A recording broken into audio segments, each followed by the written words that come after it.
Hola a todos, ¿qué tal? ¿Cómo estáis? Estoy muy contenta de estar hoy aquí en este webinar que ya hace un tiempo llevamos comunicando en redes sociales de que, bueno, pues vamos a tener esta sesión hoy. Vamos a tratar la inclusión, la integración de alumnado. Es un tema que a mí me toca muy de cerca y que creo que las voces que tendremos hoy aquí con nosotros pueden ser muy, muy inspiradoras. Y nada, antes que nada, a mí ya me conocéis. Aquí pone Marketing es UI, pero yo soy Ivette. Me habéis visto en muchos webinars de formación, de muchos temas. Y hoy, pues, tratamos un tema muy importante, más actual que nunca, que es el tema de la inclusión en la integración del alumnado. Esto ya sabemos que ya no es una opción, es una realidad, una necesidad. Hay que incluir, hay que integrar al alumnado. Y en los últimos años hemos visto cómo ha incrementado la detección de necesidades educativas especiales. Así que, más que nunca, los roles como DOI, PT, AL, psicopedagogos, tutores, docentes son muy, muy importantes.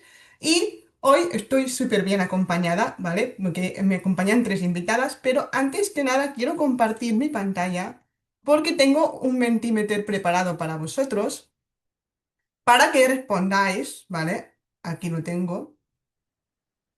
Aquí. Si podéis escanear esto, que también os lo puedo pasar por el chat, aquí tenéis que responder a una pregunta que básicamente es de cuál es el mayor reto que encontráis en la atención a la diversidad, ¿de acuerdo? Me encantará que respondáis a esto, a ver si lo puedo pasar por el chat. ¿Dónde está el chat?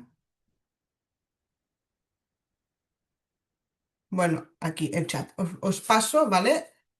El link para que podáis ir respondiendo a esta pregunta que os estoy compartiendo de cuál es para vosotros, digamos, el mayor reto en atención a la diversidad.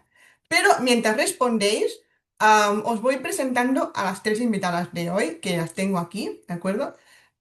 Tenemos primero con nosotros a Nerea a Nerea Armenteros, que es maestra de educación primaria con más de 12 años de experiencia en un colegio multigrado, estudiante de psicología y creadora de contenido educativo en Instagram. Seguramente muchos la conocéis.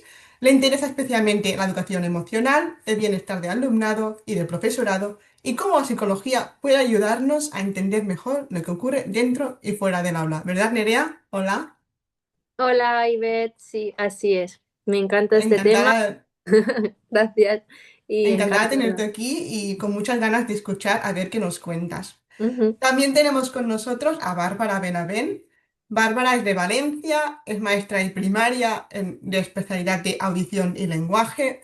Actualmente es maestra de AL y tutora de un aula hueco, es decir, unidad específica en centro ordinaria. Pero actualmente está de permiso porque va a ser mamá muy pronto, así que le damos la enhorabuena por esto. Y le encanta la literatura infantil y ha escrito varios álbumes ilustrados y defiende la inclusión por encima de todo. ¿Verdad, Bárbara? Hola, buenas tardes. Sí, sí, sí, Buenas la tardes. inclusión por encima de todo siempre. Bienvenida. Y finalmente teníamos que tener a otra chica que era Laura Sámano, pero por un problema de salud no ha podido venir. Pero tenemos con nosotros a Celia Sancho, que es conocida en redes como Celia Sancho psicopedagoga, muchos la conocéis también. Ha sido psicopedagoga y actualmente es tutora en un colegio de Madrid y es maestra de educación física y de inglés y suele crear sus materiales en función de las necesidades de su alumnado y cree en enseñar mediante el juego y la creatividad. Hola Celia, Hola, ¿qué tal?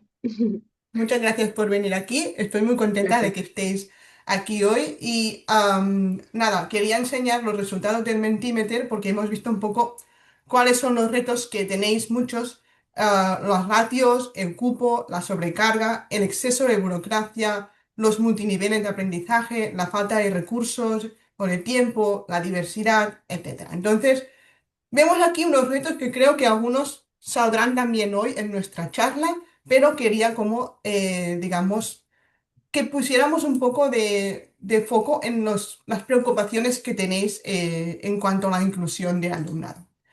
Y ahora sí, no me quiero enrollar más. Como tenemos diferentes roles aquí con nosotras o con nosotros.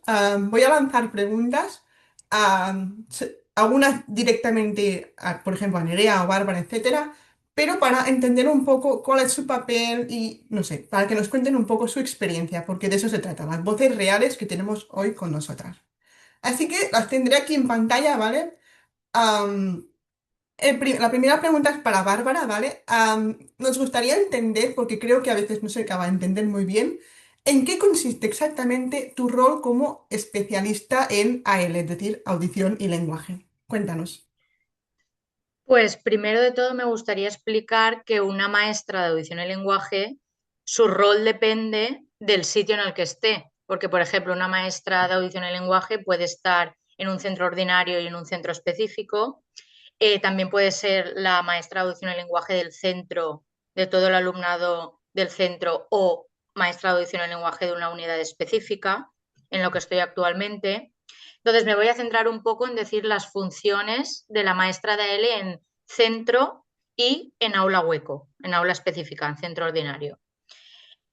Las funciones que tiene la maestra de audición y lenguaje son asesorar y colaborar en esa identificación de barreras para la inclusión desde el mismo centro, desde el aula, en actividades complementarias, etcétera.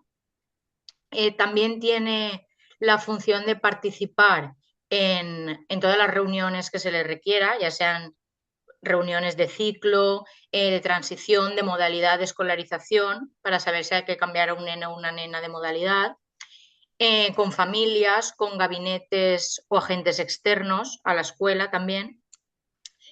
También tenemos la función de coordinarnos con diferentes, pues los maestros del equipo educativo del alumno, con la PT o la educadora, por ejemplo, que tenga ese alumno para llevar a cabo los mismos objetivos. Y, por supuesto, la de intervenir directamente con el alumnado de audición y lenguaje, con el alumnado que tengas asignado dentro del centro. ¿Qué hacemos? Podemos realizar sesiones inclusivas dentro del aula ordinaria del alumno, aunque también en algunos casos más específicos, como por ejemplo en el alumnado de aula hueco, pueden ser sesiones más individuales. En definitiva, lo resumiríamos en intervenir directamente sobre ese alumnado con necesidades en la comunicación, el lenguaje y la habla, alumnado que requiere esa respuesta más individual, más específica, porque son alumnos con necesidades educativas, necesidades específicas de apoyo educativo. Totalmente, Bárbara. Pues muchas gracias porque creo que al menos yo que, por ejemplo, no soy profesora, pues siempre cuesta un poco más entender lo que hacéis, pero creo que con tu respuesta queda muy claro, bueno, la importancia de tu rol y creo que es algo que hay que cuidar en los centros es decir, es un rol muy importante y que es esencial pues para la inclusión del alumnado. La siguiente pregunta que tengo es para Celia, ¿vale? Más o menos parecido. Nos gustaría entender en qué consiste o consistía, porque actualmente no ejerces como psicopedagoga, pero nos gustaría entender en qué consiste ese rol y que nos cuentes un poco, pues, tu experiencia.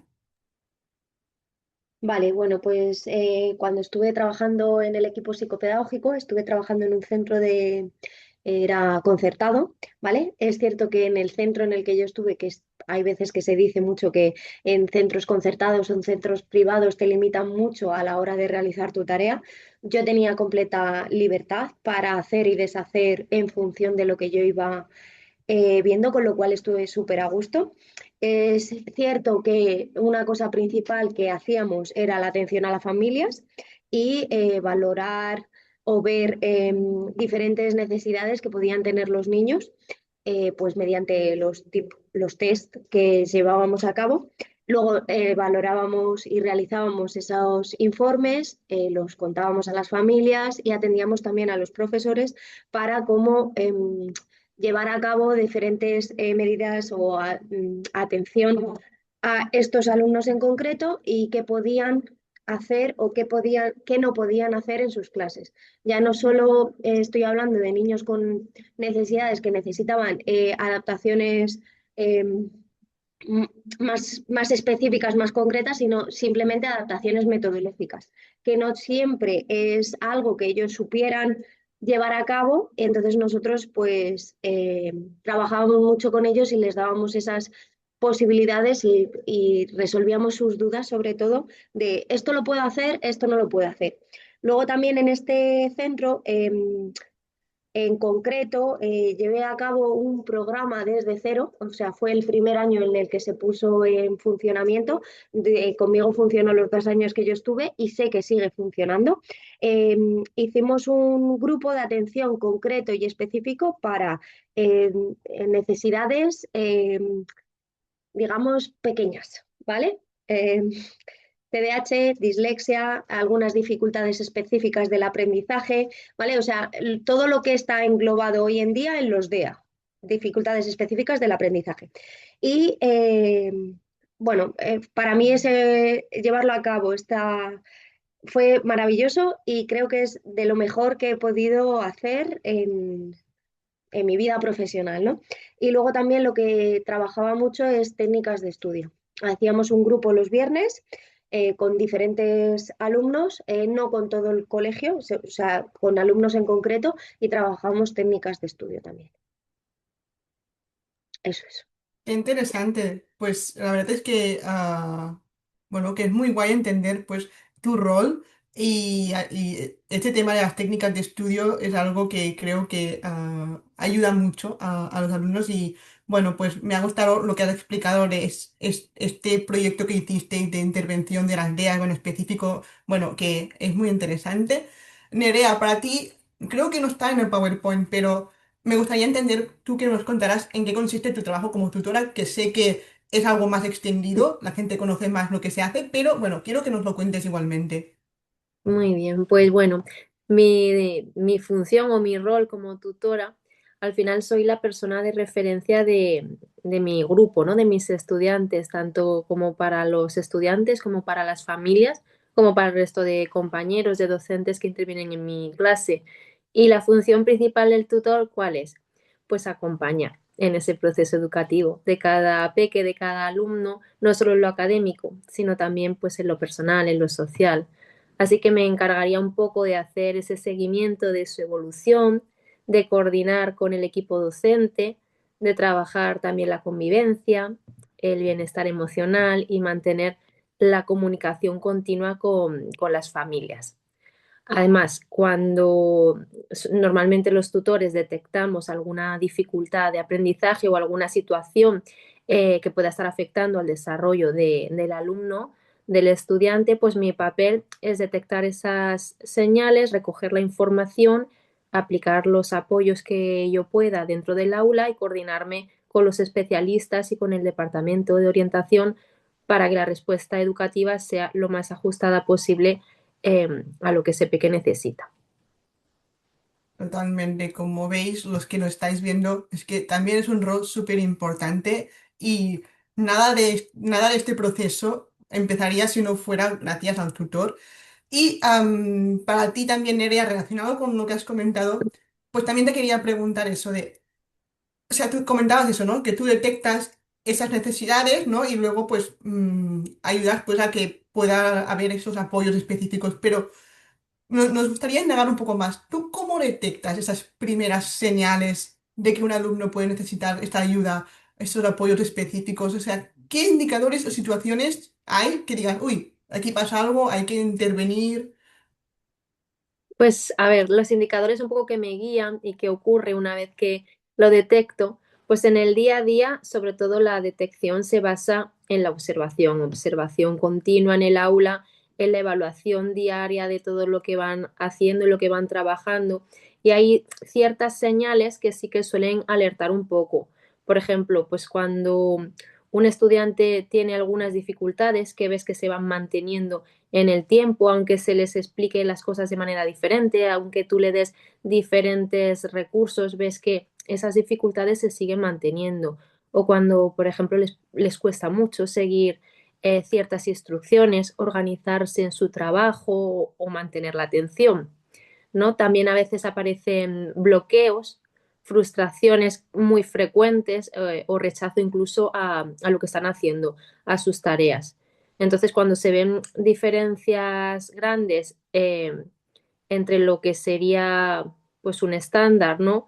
Esto nos alerta. También hay algunas diferencias cuando a nivel de comprensión oral y lo que son capaces de reflejar por escrito es grande, ¿no? Ves ahí también un poquito la dificultad. Entonces, bueno, esas señales como que te alertan y cuando detecto, por ejemplo, esas señales, lo primero que hago es comentarlo también con mis compañeros, con el equipo docente, para ver un poco su feedback de cómo ellos lo ven. Recojo evidencias, trabajos, observaciones, pues eso de todo lo que ocurre en el día a día, resultados concretos de ciertas actividades y ya se comenta con ellos.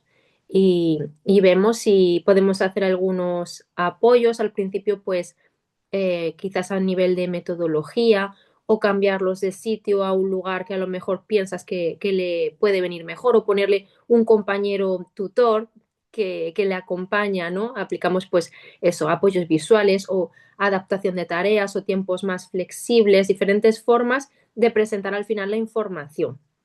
Y incluso la forma de evaluar es diferente. Intentamos como eliminar pues todas las barreras que ese peque puede estar teniendo para acceder al aprendizaje, sin aún necesidad de una valoración. Pero si, por ejemplo, vemos que con estas medidas aún las dificultades sí que se siguen manteniendo, pues entonces sí que se traslada este caso al departamento de orientación del cole para que, pues si procede, pues ellos ya realicen la evaluación psicopedagógica y se pueda concretar, pues de una manera más concreta, ¿no? Y mejor cuál es el apoyo que necesita. O sea, al final el objetivo no es etiquetar, ¿no? Para nada, sino conocer mejor cómo aprende ese estudiante para poder ajustar las respuestas que a nivel educativo, ¿no? Que le podemos dar los profes, los docentes. Totalmente, Nerea, me gusta mucho eso que has comentado, ¿no? De que al final también es un trabajo colaborativo entre docentes, ver otras, bueno, cómo otros están teniendo esta experiencia, si ven que el alumno tiene las mismas dificultades en su clase, etcétera. Entonces, ese trabajo en equipo y esa colaboración creo que es esencial, ¿no? Para que el alumno cada vez esté más integrado y que haya, pues, esta inclusión de diferentes estilos de aprendizaje, diferentes necesidades educativas. Yo creo que es la clave, ¿no? Como trabajar conjuntamente para ello. Siguiendo con esto, es que hay muchos temas interesantes hoy. Me gustaría preguntar a Bárbara, ¿vale? Desde tu visión AM, cuando un alumno llega a ti por primera vez, ¿cómo realizas esa primera evaluación? ¿Qué pasos sigues? Pues mira, a mí me gustaría dividir esta pregunta en dos, porque es diferente de cuando tú llegas a un centro por primera vez. Por ejemplo, lo primero que puedes hacer, imagínate, estamos en la primera semana de septiembre, todavía no han empezado los niños, puedes ir al expediente, que es lo primero que se nos ocurre siempre a todas. Ir al expediente, encontrar algún informe anterior de maestra de PT, AL, tutora para ver el nivel curricular del alumno. El informe sociopsicopedagógico también nos dará bastantes pistas. También puedes hablar con el orientador del centro si tienes suerte de que es el mismo que el año anterior, con su tutor si está también en el centro, intentando que siempre nos digan pues comentarios objetivos, ¿no? Que muchas veces caemos un poco en opiniones que igual nos hacen tener pues ya un prejuicio a ese niño o a esa niña. Después, cuando ya empieza el curso, o es un alumno de matrícula nueva en el curso o un alumno que vamos a dar de alta en audición y lenguaje, yo siempre digo que pensemos que ese primer contacto que tiene ese alumno o esa alumna con nosotras debe ser agradable y cercano, porque seguramente no te conozca. Como no saben muchas veces quién es el maestro o la maestra de audición y lenguaje, porque si no lo tienen, pues pasas un poco desapercibido igual en el cole. Entonces, lo primero, normalmente, claro, tú vas a ir a su clase, te lo vas a llevar a otro sitio para pasarle alguna prueba que seguramente no sea muy divertida. Entonces, claro, al principio a mí me gusta pues enseñarle el aula de audición y lenguaje, enseñarle todos los juegos que hay allí, ¿no? Como ganarte un poco su confianza. Hablar con él o con ella, charlar, que te pregunte cosas, interesarte un poquito por su vida para que también esté más cómoda y así poder realizar una valoración que si no tienes ningún contacto con el niño, te lo llevas y le metes una valoración de 1 hora entera de algún test. Entonces, eso un poquito es ganarme su confianza para que sepan que están en un lugar seguro, en un lugar cómodo. Y a partir de ahí, ese mismo día o otro día, que no pasa nada, tenemos bastantes días al principio de curso donde los maestros de AL pues solemos utilizar para eso, para evaluaciones. A partir de ahí evaluamos al alumno. Ya tenemos igual como lo que ha dicho Nerea, ya hemos hecho una observación más indirecta cuando lo hemos visto por los pasillos, en el aula, en el patio o con esa charla que hemos tenido así más espontánea y dependiendo del diagnóstico, pues tendremos que coger unas pruebas u otras. Muchas veces las tenemos en el centro, otras veces podemos pedir, por ejemplo, yo he pedido pruebas a centros específicos o nos buscamos un poco la vida por ahí porque a veces en los colegios no tenemos todas las pruebas que queríamos tener. Pero bueno, un poquito eso. Muy interesante, Bárbara, y muy importante, ¿no? Eso de hacer que el niño o la niña se sienta cómodo, porque al final que no se sienta diferente, que no se sienta que es raro, o sea, que se sienta cómodo y que haya un entorno de confianza. Creo que eso es muy importante y cuando yo era más pequeña lo vi y vi que eso era muy, muy importante. También tengo para ti otra pregunta, que es que desde el área de AM, am, ¿qué dificultades encuentras más frecuentemente en el proceso de detección y valoración de necesidades? Quizás va un poco ligado a lo que hemos visto en el Mentimeter, un poco, pues no sé, cuéntame, ¿qué dificultades encuentras tú? Pues a nivel de detección, yo diría que lo más común es una falta de formación muchas veces o atención por parte del profesorado tutor y no porque ellos no quieran, sino porque la mayoría de las veces tienen más de 20 o 25 alumnos en el aula y a veces es muy difícil que alguien no se te escape, como digo yo, que pasa un poco desapercibido por parecer igual un niño o una niña más tímido, más inmaduro. Entonces, eso vería yo que es un punto clave en la detección que a veces nos falla, pero sin querer. Eh, Otra dificultad podría ser la de cuando intentamos diferenciar igual un trastorno del lenguaje en sí a otra problemática. Quiero decir, un alumno tiene alguna dificultad, pero igual es que por detrás también tiene un tipo de hipoacusia, algo de sordera, un problema cognitivo, por ejemplo. Entonces, a veces eso nos hace un poquito estar que no sabemos si es un problema de lenguaje, entonces tenemos que indagar un poco más.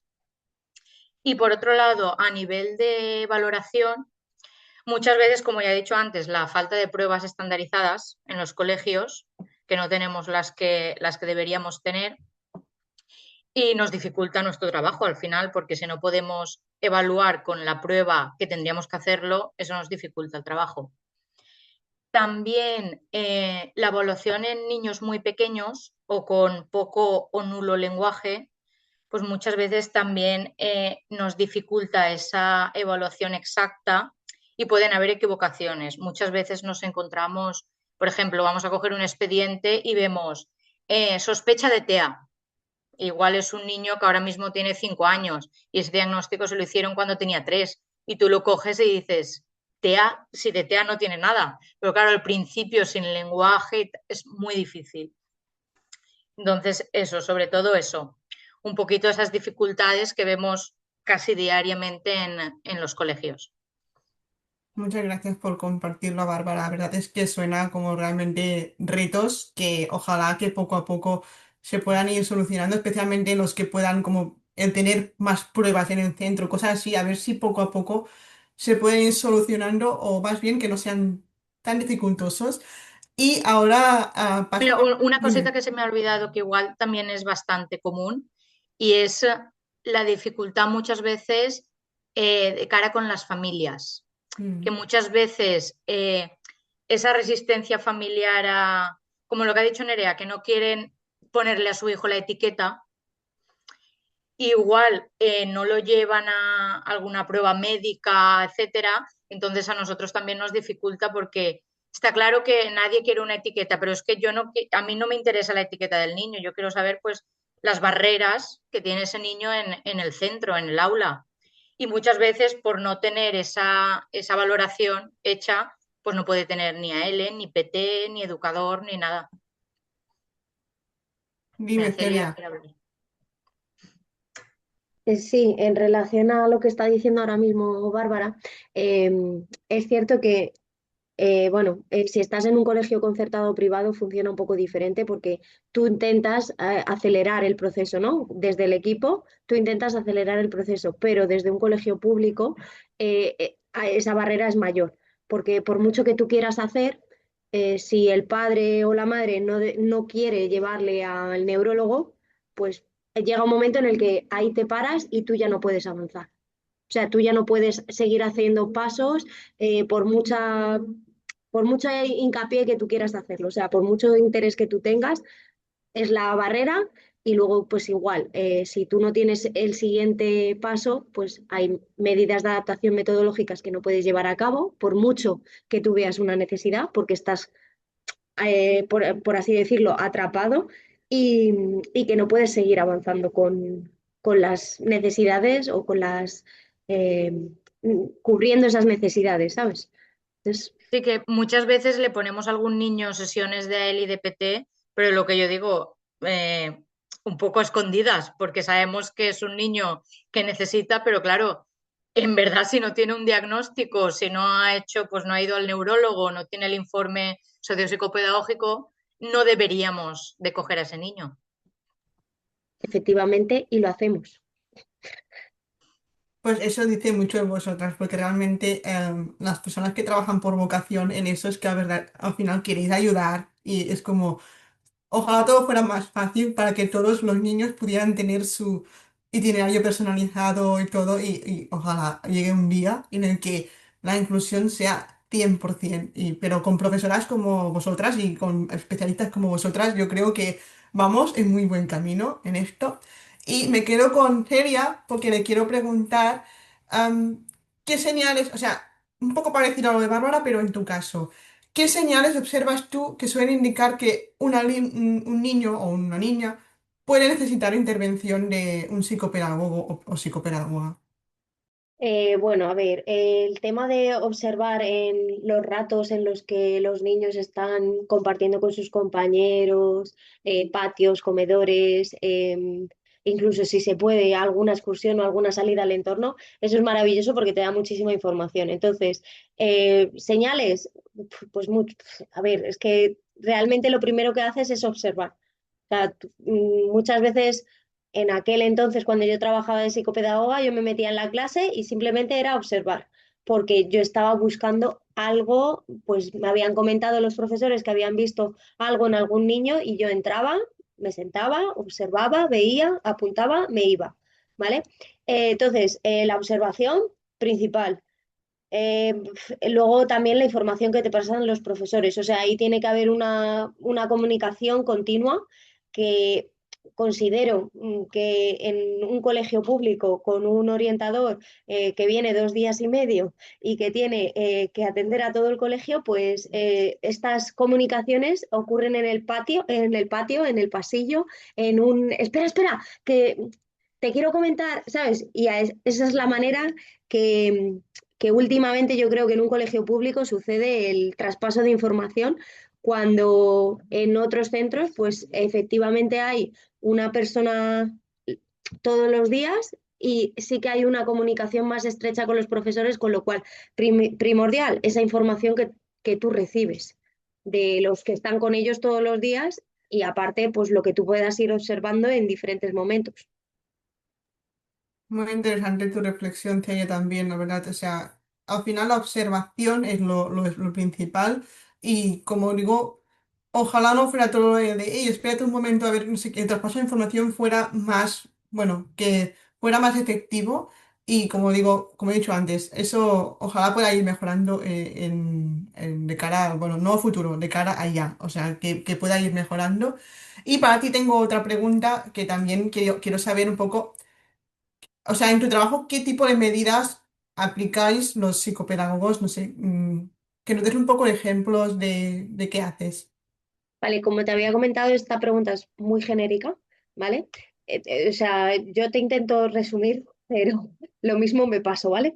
El caso es que todo lo que tú vayas a hacer depende de las necesidades, principalmente, ¿vale? Y depende de tu tiempo o la capacidad que tú tengas para hacer o hasta dónde llegas, ¿vale? Eh, Personalmente trabajando de psicopedagoga nunca me ha ocurrido, pero sé de buena tinta que ocurre que tú como orientador llegas a un profesor y le dices, oye, mira, esto hay que hacerlo. Te ayudo, venga, vamos a hacerlo de esta manera, tal no sé qué, para ayudar a un niño. Pero si el profesor no quiere o no lo lleva a cabo, ahí es una barrera también que tenemos, ¿vale? Entonces, sí, tú puedes dialogar, puedes intentar llevarlo a cabo, hablar mucho con las familias para que las familias se sientan cómodas, que no se sientan, pues eso, que no sientan como que esa etiqueta está marcando una diferenciación de su hijo o hija, pero que principalmente todo lo que tú vayas a realizar depende de las necesidades y de todos los impedimentos que tú te vayas encontrando según tú vayas avanzando. Y mucho es prueba y error, prueba y acierto, o sea, lo que te puede funcionar con un niño a lo mejor no te funciona con el que está al lado, aunque tengan lo mismo, ¿vale? O parezca que tengan lo mismo. O sea, muchas veces es, vale, esto funciona, venga, vamos a tirar por aquí y lo que funciona un tiempo llega un momento en el que deja de funcionar, con lo cual tenemos que cambiar. Entonces es mucho de vamos a probar, venga, vamos a intentar. Entonces es un poco, sé que es muy genérico lo que te estoy contando, pero es que, o sea, tú tienes que ir probando y hay cosas que te van a funcionar y cosas que no. Es como cuando estás de profe y dices tú, va, esta actividad qué bien va a quedar, va a ser maravillosa, llegas a la clase, lo planteas, tal, no sé qué, y dices tú, "Buah, vaya, vaya, ¿en qué momento decido yo hacer esto? Pues esto es igual, ¿vale? Hay cosas y tareas así sencillas. A mí me gusta mucho trabajar en las funciones ejecutivas, creo que es súper importante. Entonces, sí, como medidas, pues vamos a hacer actividades que vayan a la base para crear una base fuerte para luego seguir ampliando en conocimientos, con lo cual funciones ejecutivas se tienen que trabajar mucho, técnicas de estudio se tienen que trabajar mucho. Tú tienes que darles todas las herramientas que puedas a esos niños, aunque luego vayan a coger unas sí, otras no, esta me funciona, esta no, pero tú les tienes que dar como ese abanico de posibilidades, ¿no? No sé si Sí, bien. tanto. O sea, al final es que cada niño es un mundo y como tú decías, no todo funciona para todos y está bien como que sepan todas las opciones que hay y al final lo que funcione mejor va a ser lo que les va a ayudar y ya está. O sea, que al final esto es lo importante, que no haya nada que no prueben, sino que puedan tenerlo todo, ¿no? A su alcance y encontrar lo que les funciona mejor. La verdad es que, dime. Había una cosa, es que estuve en un curso que me gustó muchísimo y me quedé con una frase. Seguramente te la cuento mal, pero bueno, yo te cuento la idea, porque la frase literal no me voy a acordar. El caso es que te venía a decir que tú tienes una baraja de cartas, ¿no? Tú estás jugando una partida y tú tienes una opción, ¿vale? Y esas son tus cartas para jugar. Pues un niño con X dificultades o sin dificultades, todos al final tenemos una baza y tenemos que aprender a utilizarlas, ¿no? Entonces, lo que tratamos de hacer cuando ayudamos a un niño es enseñarle a utilizar esas cartas, esas herramientas que ellos tienen, ¿vale? Es, vamos, vale, ¿que te cuesta hacer esto? Sí, pero lo podemos solventar de esta manera. Entonces, tú le enseñas esas opciones para saber utilizar sus cartas y decir, vale, pues en vez de sacar ahora un 3 pues te voy a sacar un 5 porque de esta manera gano, yo qué sé, ¿sabes? O es como diferentes, en una partida, que es la vida, pues tú vas utilizando tus cartas en función de lo que se te vaya planteando, ¿no? Es un poco enseñarles a usarlos. Aunque tengas dos treses, a lo mejor puedes ganar la partida, porque, ¿vale? Pues es eso. Claro, y cada niño tendrá las suyas, ¿no? Y al final habrá que jugar con lo que tenemos, ¿no? Y tanto. Me ha gustado esta metáfora, está guay para ejemplificarlo. Y tengo una pregunta para Nerea, que hace un rato que no le pregunto, que es el tema de, creo que lo has comentado antes, pero el tema de la comunicación con las familias, ¿no? Es decir, Como tutora, ¿cómo gestionas la comunicación con las familias cuando detectas que un alumno puede necesitar apoyos adicionales? ¿Cómo sucede esto? ¿Qué ocurre? Pues mira, para mí la comunicación con las familias es fundamental que la base sea de confianza y de colaboración. De hecho, yo en la reunión inicial siempre les digo a las familias que somos un equipo, juntos. Y un equipo, pues todos pierden o todos ganan. No puede perder una parte del equipo y otra ganar. Entonces, que todo lo que hagamos tiene que ser pues para ganar, que al final es el beneficio del estudiante, ¿no? Que no somos dos bandos, sino que vamos pues juntos con el mismo objetivo. Entonces, cuando me reúno con las familias, no me centro tanto en términos de diagnóstico ni etiquetas, ¿no? Sino que les explico de manera muy concreta qué es lo que se ha observado y en qué situaciones vemos que aparecen esas dificultades, cómo evolucionan, qué apoyos ya estamos aplicando. Y también me gusta mucho escuchar a las familias, ¿no? Porque al final la información que ellos te dan también es clave, cómo lo ven en casa, si ha habido cambios importantes de cualquier tipo, qué rutinas tienen, qué han observado o si observan dificultades similares a las del colegio, fuera del colegio, ¿no? Y bueno, luego les voy explicando qué medidas desde el cole creemos que le vendría bien, que queremos aplicar y si consideramos que es necesario, pues que se le haga alguna valoración, ¿no? Del gabinete de psicopedagógico o que le vea algún especialista, pues lo planteo como un paso más normal dentro del funcionamiento del cole para conocer mejor cómo aprende su hijo, cómo aprende su hija y ayudarle de la manera más adecuada. Entonces, intento un poco que las familias entiendan que el objetivo es ese, es acompañar a su peque para facilitar su progreso, no señalar ni crear alarmas innecesarias, ¿no? Y luego intento reunirme más periódicamente con esta familia que quizás con el resto, ¿no? Para ir revisando cómo va ese progreso y ir ajustando pues las medidas cuando sea necesario. Totalmente, Nerea, me ha gustado mucho tu reflexión y además me ha surgido la pregunta de que quizás a veces también no hace falta que nosotros lo detectemos en el aula, o sea, sí, pero digo, a veces puede ser que la familia nos venga, ¿no? Y diga, creo que mi hijo, no sé, no presta atención, o sea, puede que la familia venga con un problema y que Mm. entonces resulte más fácil quizás detectarlo, porque ellos lo han detectado en casa y tú dices, ostras, vale, pues vamos a poner todo que sea de nuestra parte para ayudar, ¿no? O sea, puede que a veces el proceso se inicie por la propia familia que venga, Sí. ¿no? Y que en una reunión que diga, ostras, Nerea, es que mi hijo Pepito, no sé qué.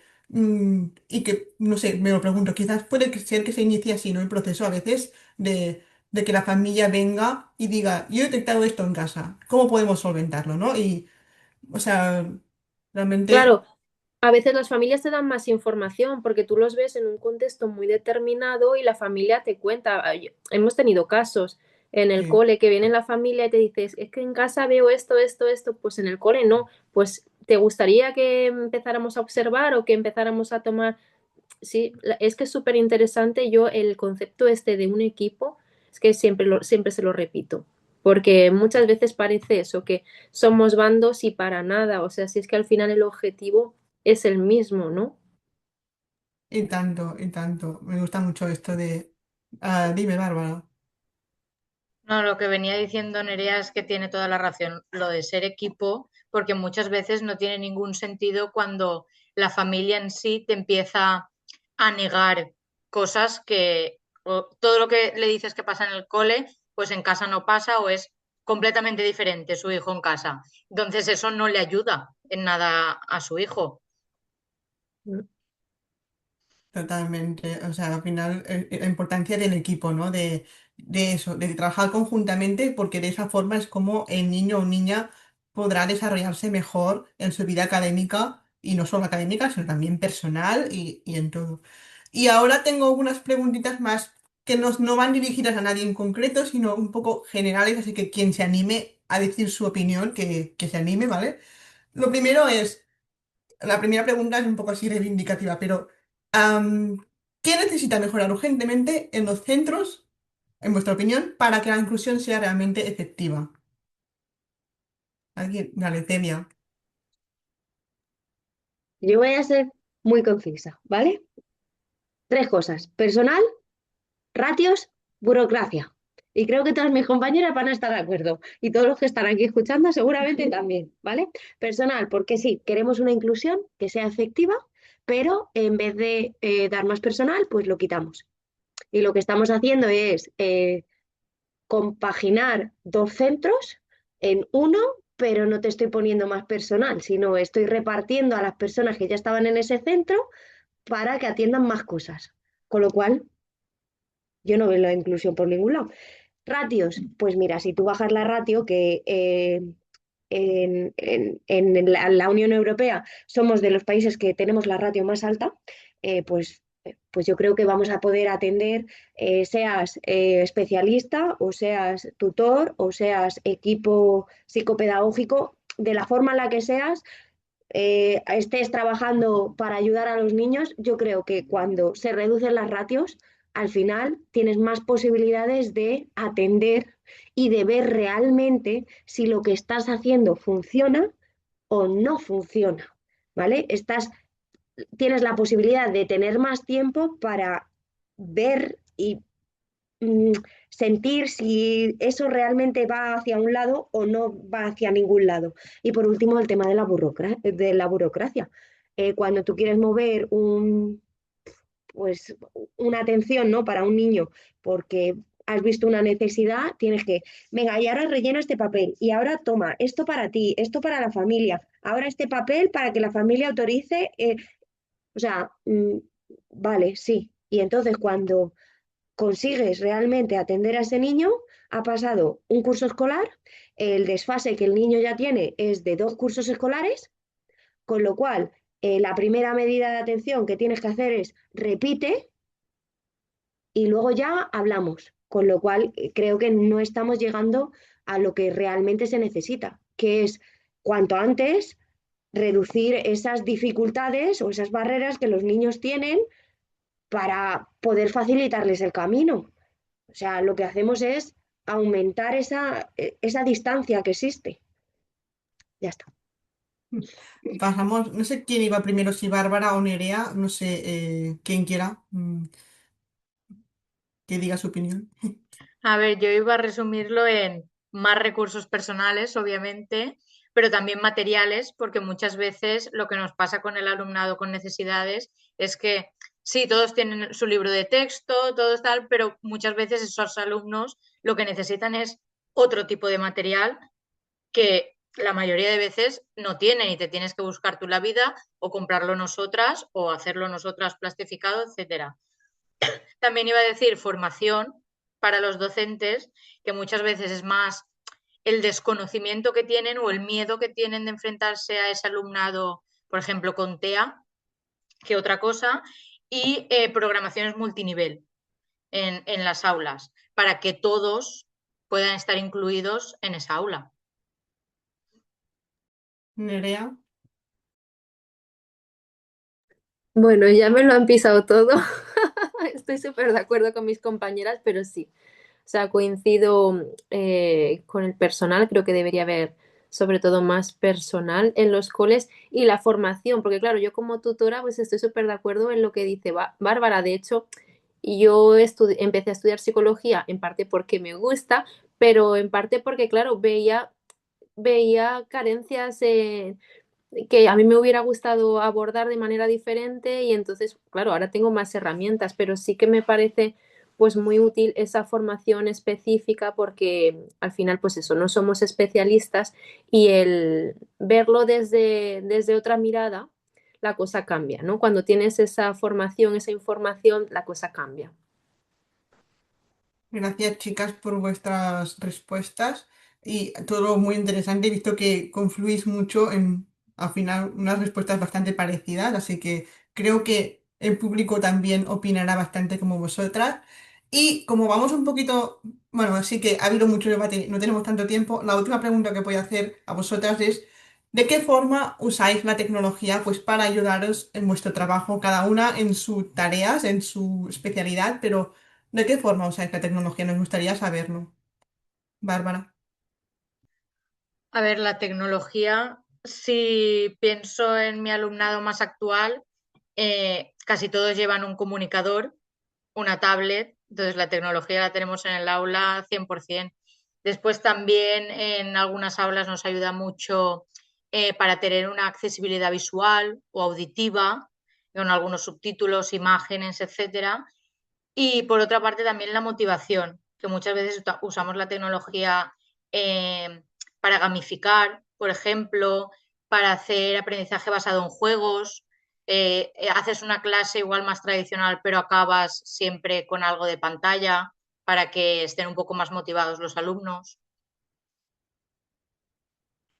Vale, perfecto. Nerea, ¿y tú qué opinas? ¿Tú cómo usas la tecnología? Pues bueno, yo es que la uso a diario. En primer lugar, la uso como herramienta de apoyo para mí, porque yo me comunico con las familias a través de la plataforma, todo lo que ocurre lo registramos a través de esa plataforma, entonces para hacer la organización, el seguimiento, la adaptación, todo lo hacemos, ¿no? En el cole de manera digital. Entonces, para mí es súper útil para anotar, pues eso, todas las observaciones que hacemos. Luego, por otro lado, y como decía Bárbara, dentro de mi aula, pues uso recursos digitales para facilitar el acceso a ciertos contenidos, por ejemplo, material interactivo o vídeos explicativos que aunque yo se lo explique, pero cuando lo ven, lo escuchan, pues les sirve como un refuerzo extra, ¿no? Uso también muchos apoyos visuales, lectores de textos o presentaciones, todo lo que voy diciéndoles o todo lo que vamos a hacer, ellos lo pueden ver también en la pantalla. Sí que es verdad que intento que la tecnología pues sea un medio y no un fin en ella misma y por supuesto no me va a sustituir ni sustituye al docente, pero a mí pues me facilita mucho el día a día y a mis peques creo que les facilita mucho el acceso a ciertos aprendizajes y a cierta autonomía en su trabajo. Gracias por tu aportación, Nerea. Y acabamos esa parte de debate con Celia, que ay, has bajado la mano, pero ¿quieres comentar algo? Sí. Sí, voy. Bueno, a ver, cuando estaba de psicopedagoga, es cierto que no la usaba más que para comunicarme con padres o con algún profesor en concreto, pero todo lo que realizaba realmente era mucho más manipulativo, mucho más cercano, más a modo de juego. Ahí fue cuando yo descubrí el mundo de los juegos y cómo llevarlo a cabo, cómo llevarlo a un aula para trabajar determinados conceptos o funciones ejecutivas que yo quería llevar a cabo, ¿no? Hoy en día, como tutora, pues evidentemente la tecnología me acompaña día sí, día también. Eh, la comunicación con, con las familias es a través de raíces, la comunicación o el aula virtual la utilizamos a diario con los alumnos. Es cierto que tenemos una limitación que nuestro centro se lleva muy a rajatabla con el tema de el aula virtual o las cosas que mandamos a través del aula virtual hacia los alumnos, porque, bueno, con todo lo que está ocurriendo y que cada vez más se está viendo, se está tratando de limitar ese uso o lo que se manda a través de estos medios para que los niños utilicen, ¿no? Que sea un poco voluntario y que no lleve algo obligatorio dentro del aula virtual, ¿no? Y bueno, evidentemente, pues creo recursos, los utilizo. Hay veces que, eh, pues yo qué sé, proyectas en la pantalla o incluso cuando quieres hacer un juego de mesa, pero lo quieres hacer a gran grupo, necesitas un proyector para que todos vayan viendo el tablero. O sea, eso también, pues al final es algo que tienes que utilizar en tu día a día, en tu aula y que no deja de ser tecnología, ¿no? Entonces, pues bueno, sí, nos acompaña, pero no deja de ser una herramienta más. No podemos sustituir una por otra porque al final creo que la variedad eh, es la... Al final también lo importante es las personas, ¿no? Y vuestro rol, que como que no lo puede sustituir la tecnología, solo puede como acompañaros, ayudaros, facilitaros, pero las personas siempre será lo más importante. Y ahora, mientras esa parte de debate ha acabado, pero yo dejaré que los que nos ven puedan ir dejando preguntas al chat para vosotras. Y mientras van pensando preguntas y las dejan en el chat, yo voy a ir enseñando un poco cómo ayuda a Ditio, digamos, en esa parte, ¿no? En la coordinación de medidas, bueno, porque tenemos algunas herramientas que creo que pueden ser útiles para los que nos ven, porque seguramente muchos usen Aditio ya. Entonces, vamos a ver un poco esto, ¿vale? Y luego volveré aquí a ver si hay alguna pregunta. Así que aprovechar para ir preguntando en el chat, ¿vale? He visto un par, pero voy a ir enseñando esto, ¿vale? El aditio ya sabéis que tenemos el aditio para escuelas y el aditio el cuaderno del profesor, ¿de acuerdo? Entonces, aquí, por ejemplo, para el DOI, para el Departamento de Orientación, tenemos una funcionalidad específica para registrar intervenciones, entrevistas, medidas, lo que sea, ¿vale? Es decir, en la parte de escuela se pueden gestionar diferentes roles con diferentes permisos y la escuela puede crear el rol de orientador o de cualquier tipo de rol específico para ello que tenga, por ejemplo, el permiso para crear y editar información relacionada con la orientación. ¿Qué significa esto? Pues una persona con este rol, cuando vaya a un grupo de, por ejemplo, bachillerato o lo que sea, podrá ver aquí un apartado de orientación. Como veis aquí, podemos ver pues, el registro de orientación, por ejemplo, para cada alumno, las diferentes intervenciones, la comunicación familiar, se pueden adjuntar documentos, aquí un informe, se puede compartir con tutores, con docentes, para que las personas necesarias tengan acceso a esa información y por lo tanto tenerlo todo en un solo sitio, ¿de acuerdo? Los profesores que forman parte de este centro, como aquí, tendrán acceso en el cuaderno a esa información.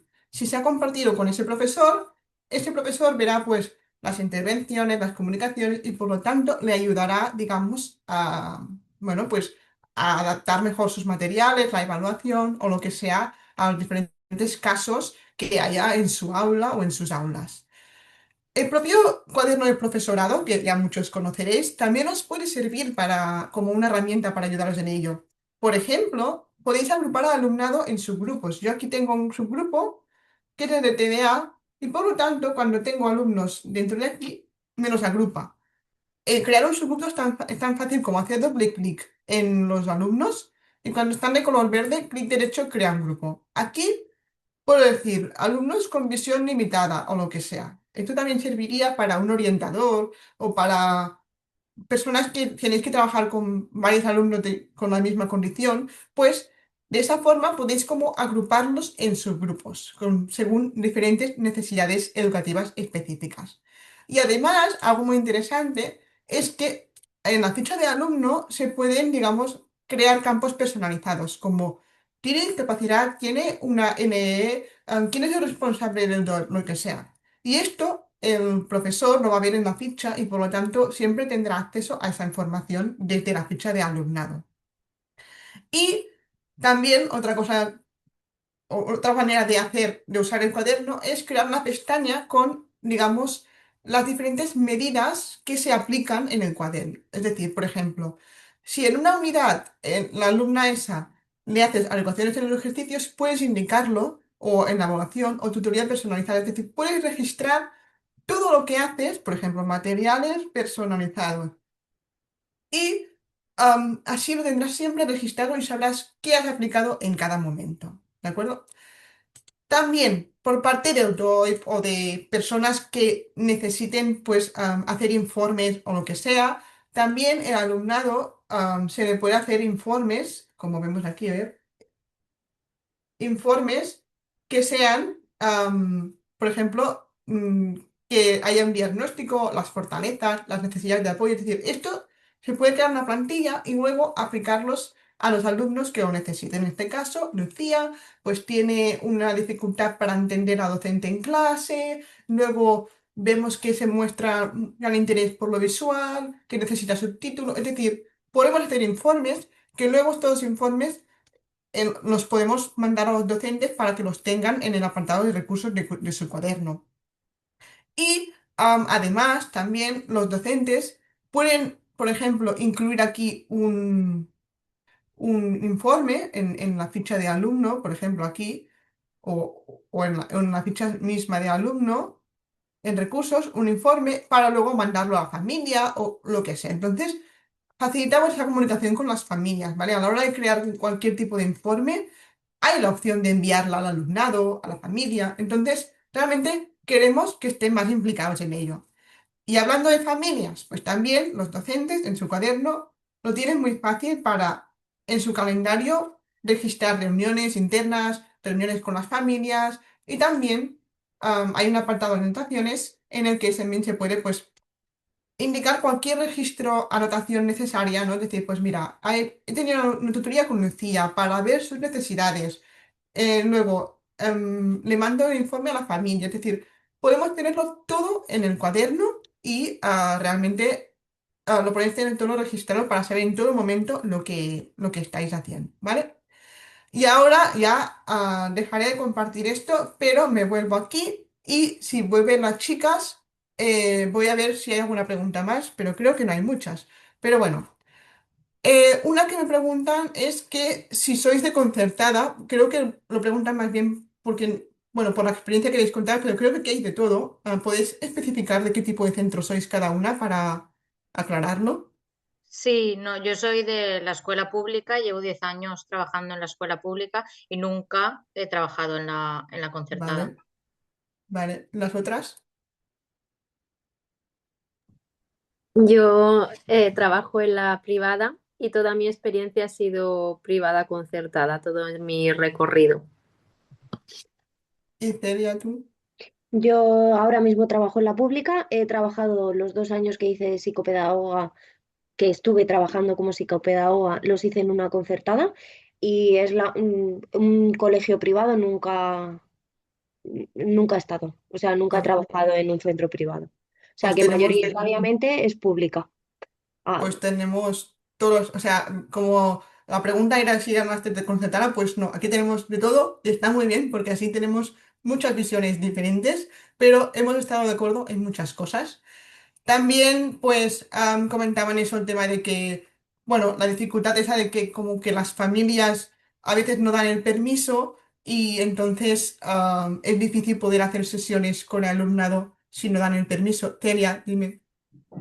en relación a esto, ha sido cuando hemos estado hablando de que muchas veces atendíamos a los niños sin que se haya llevado las familias a los neurólogos, al neurólogo o algo de eso, pero siempre contando con el permiso de ellos. O sea, tú puedes, aunque no tengas las pruebas específicas que tú necesitas, si tú tienes un permiso específico de la familia autorizándote a que este niño pueda recibir determinados apoyos, eh, con esa autorización los niños pueden salir. Incluso a lo que yo me refería con lo hacemos sin poder, es que yo personalmente, si veo que un niño tiene una necesidad, quedarme de brazos cruzados yo no puedo.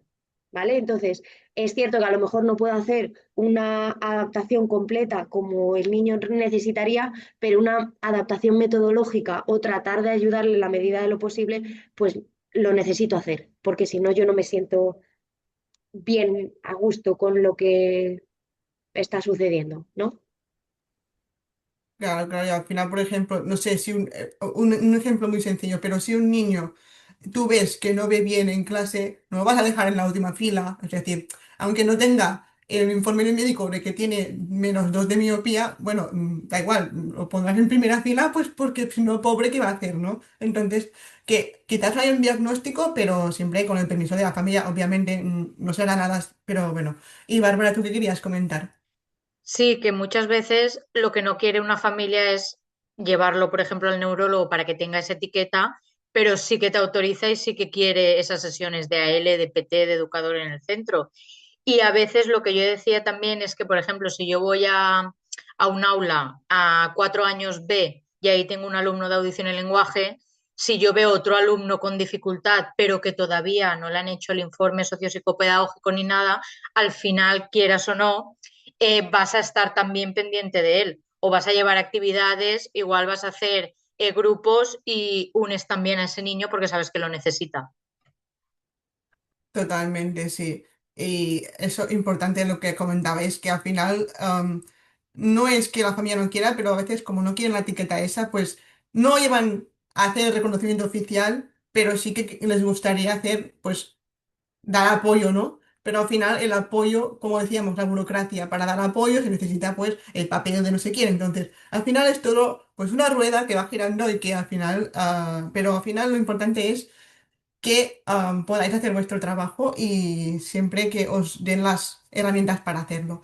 Y la última pregunta la respondo yo porque la puedo responder yo, es que preguntan cómo usar Aditio, pues un poco en esos diferentes perfiles. La buena noticia, Begoña, es que mañana o pasado enviaremos un correo con la grabación de hoy y tal, y habrá una estructura de ejemplo, una plantilla para importar en vuestro Aditio para AL específicamente, de cómo usar aditio con es decir, en AL. Entonces, con esto y un poco lo que he explicado antes, lo podéis ver, ¿vale? En el ebook también, el ebook que venía de regalo con el registro, también explica un poco cómo evaluar, cómo usar aditio, digamos, para todo esto. Entonces, esto es lo que puedo decir, ¿vale? Entonces, en el mail que recibiréis próximamente, esta semana creo que sí, pues recibiréis esta plantilla, ¿vale? Y si no, nos escribes y te lo contamos también a ti por escrito cómo hacerlo.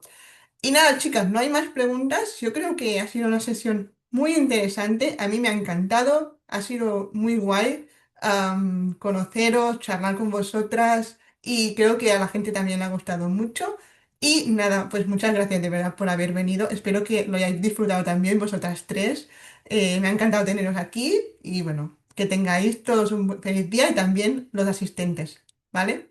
Venga, muchas gracias a todos y un abrazo enorme. Gracias, hasta luego. Adiós. Gracias.